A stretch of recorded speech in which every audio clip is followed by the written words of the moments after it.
నమస్కారం టీవీ 999 న్యూస్కి స్వాగతం. చంద్రబాబుకు ఓట్లు వేసి ముఖ్యమంత్రిగా గెలిపించండి పిలుపునిచ్చారు. అదేవిధంగా చిత్తూరు ఎంపీగా వరప్రసాదరావును గెలిపించండి అన్నారు. చంద్రబాబును భారీ మెజార్టీతో గెలిపిద్దాం.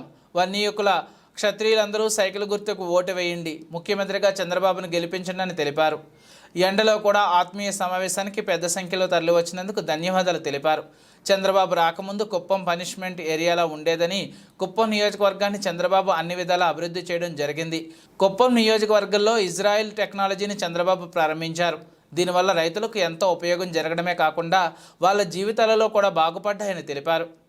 జీవితాల్లో వెలుగును తీసుకువచ్చిన నాయకుడు, మా బిడ్డల భవిష్యత్తుని కాపాడిన నాయకుడు, మాకు ఇజ్రాయెల్ టెక్నాలజీ తెచ్చి వ్యవసాయం చేర్పించిన నాయకుడు, మా బిడ్డలు ఇంజనీరింగ్, మెడిసిన్, డిగ్రీలో, నర్సింగ్ చదివేటట్టు చేసిన నాయకుడు నారా చంద్రబాబు నాయుడు గారిని మీరు నమ్మారు కాబట్టి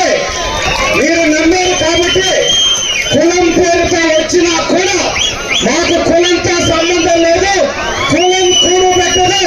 మా నాయకుడు నారా చంద్రబాబు నాయుడు గారే మాకు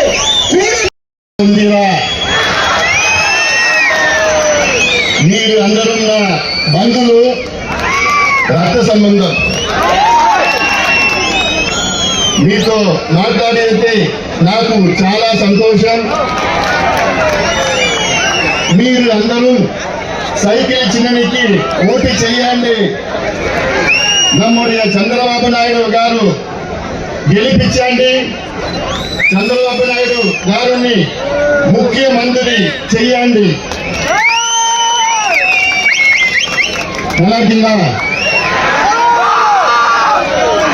அனைவருக்கும் வணக்கம். குப்பம் தொகுதியில் நடைபெறுகின்ற இந்த தேர்தல் பிரச்சார கூட்டத்திற்கு வருகிறது. இந்த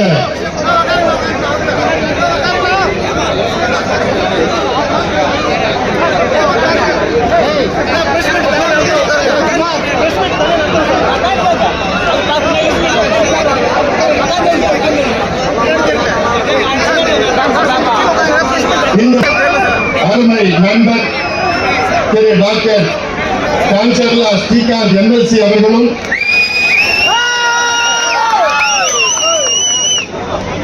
சித்தூர் நாடாளுமன்ற தொகுதியின் வேட்பாளர் மரியாதைக்குரிய திரு டி பிரசாத்ராவ் அவர்களும்,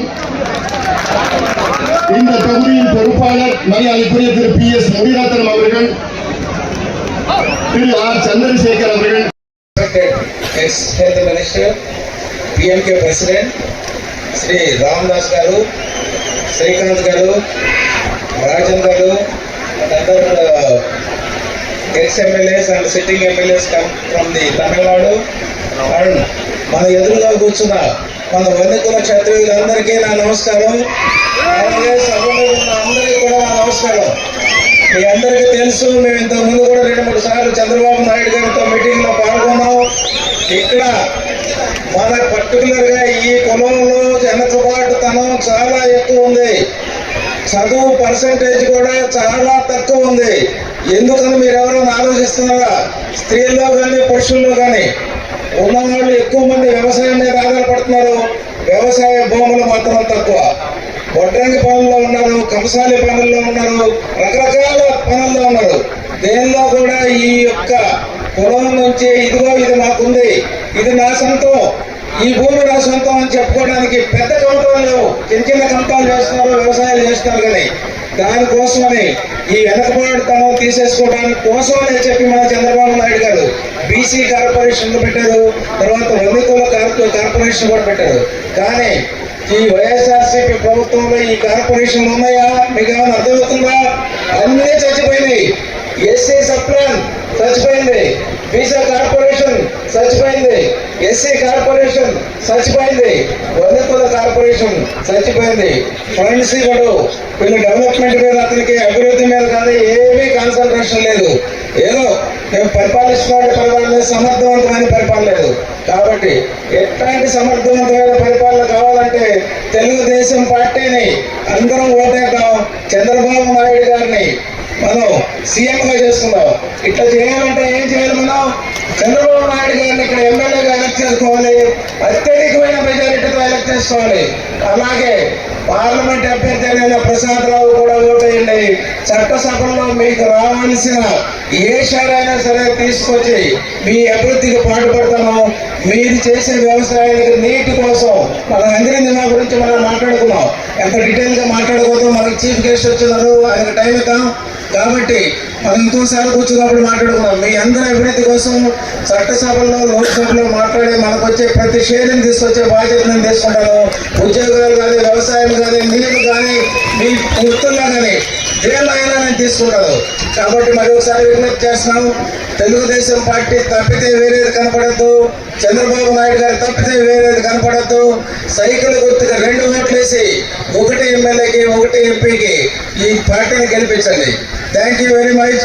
జై తెలుగుదేశం, జై జనసేన, జై బీజేపీ. Thank you. இங்கே வருகை தந்திருக்கின்ற இந்த கொளுத்தும் வெயிலையும் பொருட்படுத்தாமல் நிச்சயமாக நாங்கள் எல்லோரும் சந்திரபாபு நாயுடு அவர்களை மிகப்பெரிய வெற்றியை கொடுப்போம், சைக்கிள் சின்னத்திலே அவருக்கு வாக்களிப்போம் என்று உறுதியோடு எழுச்சியோடு வருகை தந்திருக்கின்ற என் தம்பிகளே, என் தங்கைகளே, என் சகோதரிகளே, அண்ணன்மார்களே, தாய்மார்கள், பெரியோர்கள், விவசாய பெருமக்கள், வியாபார பெருமக்கள், ஊடக நண்பர்கள் உள்ளிட்ட உங்கள் அனைவருக்கும் இந்த அன்புமணி ராமதாசின் பரிவார வணக்கங்கள். உங்களை இன்று சந்திப்பதில் எனக்கு மிக மிக மகிழ்ச்சி.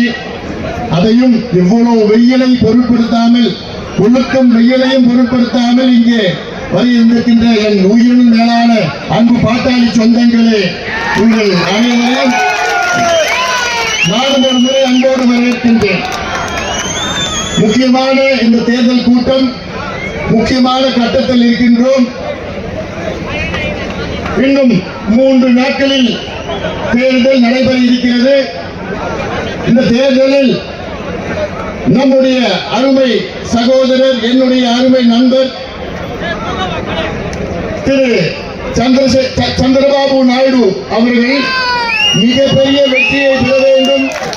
இந்த குப்பம் தொகுதியில் மட்டுமல்ல, ஆந்திர பிரதேசில் வெற்றி பெற்று ஆந்திர பிரதேசின் முதலமைச்சராக சந்திரபாபு நாயுடு அவர்கள் வர வேண்டும்.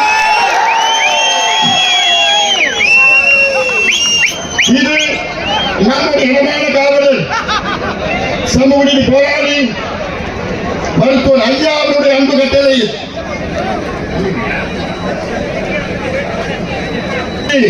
எனக்கு முன்பு பேசினார்கள். ஒரு காலத்தில் ஒரு பனிஷ்மெண்ட் போஸ்டாக, அதாவது தமிழ்நாட்டில் ராமநாதபுரம் அங்கே பனிஷ்மெண்ட் போஸ்ட் சொல்வார்கள். ஏதாவது ஒரு அதிகாரி சரியான முறையில் செயல்படவில்லை என்றால் தமிழ்நாட்டிலே ராமநாதபுரத்திற்கு நாங்கள் டிரான்ஸ்பர் செய்வோம் என்று சொல்வார்கள். அந்த அளவுக்கு ராமநாதபுரம் என்றால் தண்ணி இல்லாத நாடு, மிக மோசமான பகுதி, விவசாயம் கிடையாது, தொழில் கிடையாது, வேலைவாய்ப்பு கிடையாது, அது போன்ற பகுதி குப்பம் தொகுதியாக இருந்தது. 1985 பிறகு சந்திரபாபு நாயுடு அவர்கள் இந்த தொகுதியின் வந்து போட்டியிட்ட நேரத்திலே தான் இந்த தொகுதிக்கு, இந்த பகுதிக்கு வளர்ச்சி வந்து அடைந்திருக்கிறது. இந்த தொகுதியிலே இன்று சந்திரபாபு நாயுடு அவர்களால் மருத்துவ கல்லூரி வந்திருக்கிறது, பொறியியல் கல்லூரி வந்திருக்கிறது, பாலிடெக்னிக் வந்திருக்கிறது, திராவிட பல்கலைக்கழகம் வந்திருக்கிறது, மருத்துவமனைகள் எல்லாம் மேம்பட்டு ஒவ்வொரு கிராமத்திலும் சாலைகள் வந்திருக்கிறது. இந்த காரணம் எல்லாம் அதை நீங்கள் சிந்தித்து பார்க்க வேண்டும், நினைத்து பார்க்க வேண்டும். சந்திரபாபு நாயுடு அவர்கள், நீங்கள் எல்லாம் விவசாயிகள், நாம் எல்லாம் விவசாயிகள், பாட்டாளிகள் என்று சொன்னாலே விவசாயிகள். அப்படிப்பட்ட விவசாயிகளுக்கு இஸ்ரேல் நாட்டில் சென்று அங்கே இருக்கின்ற தொழில்நுட்பத்தை கொண்டு வந்து இவர்களுக்கெல்லாம் பல திட்டங்களை கொடுத்து வருகின்றார் சந்திரபாபு நாயுடு அவர்கள். என்னுடைய ஆசை, சந்திரபாபு நாயுடு அவர்கள் குறைந்தது 1 லட்சம் வாக்குகள் வித்தியாசத்திலே வெற்றி பெற வேண்டும். இது ஏதோ ஒரு சமுதாயம் சார்ந்த பிரச்சனை கிடையாது. அனைத்து சமுதாயங்களும் சேர்ந்து சந்திரபாபு நாயுடு அவர்களை உங்களுடைய சட்டமன்ற உறுப்பினராக மட்டுமல்ல, உங்களுடைய முதலமைச்சராக தேர்வு செய்ய வேண்டும். உங்களுடைய முதலமைச்சராக வேண்டும். எதற்கு நான் சொல்லியிருந்தேன் தெரியுமா?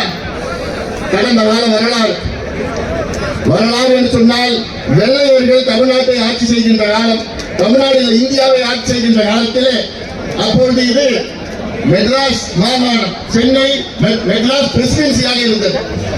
மெட்ராஸ் பிரசிடென்சி என்றால் ஹைதராபாத்திற்கு தெற்கே, பிறகு மைசூர் ராஜ்யம் அது இல்லாமல், கேரளாவிலே திரவங்கோர் ராஜ்யம் அது இல்லாமல் மற்ற பகுதியெல்லாம் மெட்ராஸ் மாகாணமாக, சென்னை மெட்ராஸ் பிரசிடென்சியாக இருந்தது. அதன் பிறகுதான் சுதந்திரம் கிடைத்து 1950